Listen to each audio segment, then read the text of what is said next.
Look, the terror group Hamas has a long history of using human shields as a way to protect themselves against retribution for their deadly terror attacks. As Gaza is blown to bits and the world sees images of its children's hospital under siege, it's vital that you look at the following headline, which is this. Israel shows alleged Hamas armory under children's hospital, under the hospital in Gaza. Local health officials, of course, dismissed the claim. Of course they do. CNN toured the tunnel under the hospital with the IDF. The IDF has actually released lots of videos on this. Remember, these are tunnels which Hamas claims do not exist. And as you can see, guns, ammunition, a motorcycle with a bullet hole suspected of being used in the October 7th massacre in Israel are all present. It should come as no surprise that Hamas is lying and using the residents of Gaza as collateral damage in their quest to exterminate the Jewish people. Let's head over to Israel now, where Real America's Voice contributor, former NSC Deputy Chief of Staff Tera Dahl, standing by with the latest on Hamas's use of human shields. Tera, hello, where are you today?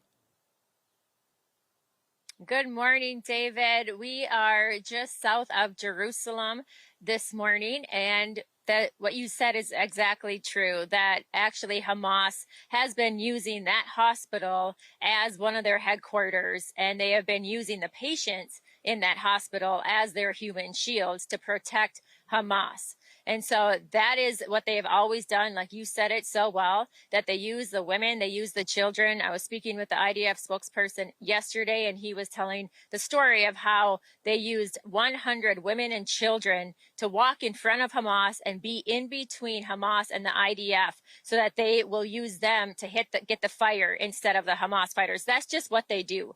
They always do that. And they're trying to change the narrative to say that the IDF has a siege on this hospital when they've actually opened up an escape route for all of the patients and everyone working at the hospital to be able to exit. And here is the IDF women and children yesterday to walk before the terrorists between the fighting that the IDF forces were having with Hamas. That is exactly using human shields. And that's what they're doing deliberately, putting their civilians in front of them. So we clearly say that we follow our values, the rule of law of armed conflict in fighting, but they do exactly the opposite. And that is why when we get rid of Hamas, it will not only bring Israelis a safer place, but also for Palestinians in Gaza Strip. Yeah, Tera. Yeah, that's exactly the IDF's. Go ahead, Tera. You go. You go, David. Well, look, here's the deal. Hamas, as we know, have been doing this for a long time. And I'm curious to see what else you had in that interview, because I know there was a lot to unpack as it relates to what the IDF is doing, because the IDF always gets this bad rap from the world that they're careless and carrying out this genocide. And of course, we know that is not only not the case, but they're going through painstaking procedures to make sure that doesn't happen.